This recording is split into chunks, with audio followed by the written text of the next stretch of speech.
पूर्ण परमात्मा के क्या धर्मगुण होते हैं। भगवान कृष्ण अर्थात विष्णु जी भी प्रभु है परंतु समर्थ नहीं। जैसे भगवान कृष्ण तीनों लोगों के प्रभु अर्थात विष्णु अवतार है, वे भगवान से मिलते गुणों वाले हैं। श्री कृष्ण जी ने राजा मोरध्वज के एक लौते पुत्र ताम्रध्वज को आरे से चिरवा कर मरवाया तथा फिर जीवित कर दिया। ये ईश्वरीय गुणों में से एक गुण अर्थात सिद्धि है। इसके कारण अर्थात श्री कृष्ण भी प्रभु है परंतु पूर्ण नहीं, क्योंकि महाभारत के युद्ध में अर्जुन का पुत्र अभिमन्यु मारा गया था जो श्री कृष्ण जी का भांजा था। श्री कृष्ण की बहन सुभद्रा का अर्जुन से विवाह हुआ था। अभिमन्यु कृष्ण की बहन सुभद्रा का पुत्र था। भगवान श्री कृष्ण जी उसे जीवित नहीं कर सके, क्योंकि ये प्रभु तो है परंतु पूर्ण नहीं है। इसी प्रकार भगवान श्री कृष्ण के सामने अर्थात दुर्वासा के शापवश भगवान श्री कृष्ण का सर्प जादव कुल नष्ट हो गया, जिसमें भगवान के पुत्र प्रद्युम्न पौत्र अनिरुद्ध आदि आपस में लड़कर मर गए। भगवान कृष्ण नहीं बचा पाए और एक शिकारी ने प्रभास क्षेत्रों में भगवान को तीर मारकर हत्या की। इसमें सिद्ध हुआ कि श्री कृष्ण जी भी प्रभु है परंतु पूर्ण परमात्मा नहीं। ये केवल तीन लोक में परमात्मा अर्थात श्रेष्ठ आत्मा है। पूर्ण परमेश्वर कबीर देव ने एक मृत लड़के कमाल को जीवित कर दिया था। आप सुनिए प्रभु जी ने कैसे एक कमाल जी को जीवित किया था। एक लड़के का शव लगभग 12 वर्ष का नदी में बहता हुआ आ रहा था। सिकंदर लोदी के धार्मिक गुरु अर्थात पीर शेख तोकी ने कहा कि मैं तो कबीर साहेब को तब खुदा मानूं जब मेरे सामने इस मुर्दे को जीवित कर दे। साहेब ने सोचा कि यदि यही शेख तोकी मेरी बात को मान लेगा और पूर्ण परमात्मा को जान लेगा तो हो सकता है सर्व मुसलमानों को सदमार्ग पर लगाकर काल के जाल से मुक्त करवा दे। सिकंदर लोदी राजा तथा सैकड़ों सैनिक उस दरिया पर विद्यमान थे। तब साहेब कबीर ने कहा कि शेख जी पहले आप प्रयत्न करें, कहीं बाद में कहो कि यही तो मैं भी कर सकता था। इस पर शेख तोकी ने कहा कि ये कबीर तो सोचता है कि कुछ समय पश्चात यही मुर्दा वो कर आगे निकल जाएगा और मुसीबत टल जाएगी। साहेब कबीर ने उसी समय कहा है जीवात्मा जहाँ भी है कबीर हुकुम से इस शव में प्रवेश कर और बाहर आ जा।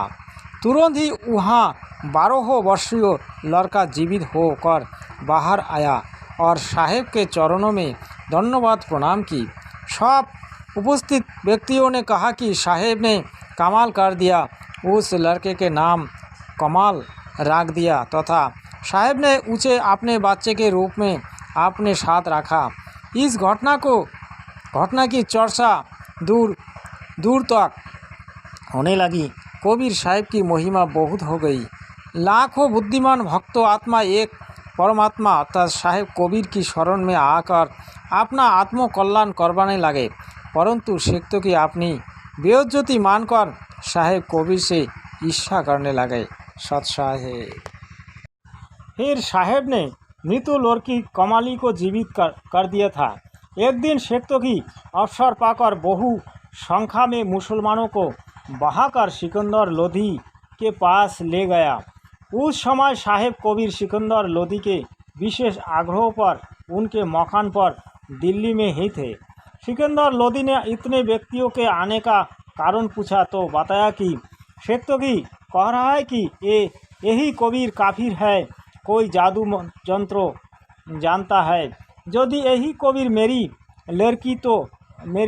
लड़की तो मर चुकी है और लगभग 15 दिन से कब्रों में दबा रखी है को जीवित कर देगा तो और सर्व उपस्थित व्यक्ति भी इस कबीर की शरण में आ जाएंगे, अन्यथा इस काफिर को सजा दी जाएगी। साहेब कबीर यही सोचकर कि हो सकता है ये नादान आत्मा ऐसे ही सतमार्ग स्वीकार कर ले, अपना भी उद्धार कर ले और अन्य आत्माओं का भी कल्याण करवा दे। चूँकि ये सर्व प्राणी आज चाहे मुसलमान है, चाहे हिंदू है, चाहे सिख है और चाहे ईसाई बने हुए हैं, सब कबीर साहेब अर्थात पूर्ण परमात्मा का ही अंश है। काल भगवान इनको भ्रमित किए हुए है। कबीर साहेब ने कहा कि आज से तीसरे दिन आपके कब्रों में दाबी हुई लड़की जीवित हो जाएगी। निश्चित समय पर हजारों की संख्या में दर्शक कब्रों के आसपास खड़े हो गया। कबीर साहेब ने कहा कि शेखतोगी आप भी कोशिश करें। उपस्थित जनों ने कहा कि यदि शेखतोगी के पास शक्ति होती तो अपनी बच्चों को कौन मरने दे, कृपया आप ही दया करें। तब कबीर साहेब ने कब्रों फुरवाकर उस कोई दिन पुराने शव को जीवित कर दिया। वो लगभग 13 वर्षों की लड़की का शव था तथा सभी उपस्थित व्यक्तियों ने कहा कि कबीर साहेब ने कमाल कर दिया। कबीर साहेब ने उस लड़की का नाम कमाली रखा। लड़की ने अपने पिता शेखतोगी के साथ जाने से मना कर दिया तथा कहा कि हे नादान प्राणियों, यही स्वयं पूर्ण परमात्मा अर्थात सत्पुरुष आए हैं, इनके चरणों में गिरकर अपना आत्म कल्याण करवा ले। यही दयालु परमेश्वर है। हजारों व्यक्तियों ने साहेब के मतावलंबी अर्थात साहेब कबीर के विचारों के अनुसार भक्त बनकर अपना कल्याण करवाया अर्थात नामदान लिया तथा कबीर साहेब ने उस कमाली लड़की को अपनी बेटी के रूप में रखा। तो आज आप लोग जान लिया कबीर परमेश्वर जी की लीलाएं। कबीर परमेश्वर जी जितना दिन इस धरती पर थे उतना दिन कुछ ना कुछ करके दिखाया। आप भी करके दिखाए, आप भी परमात्मा के भक्त बन जाए। सत साहेब।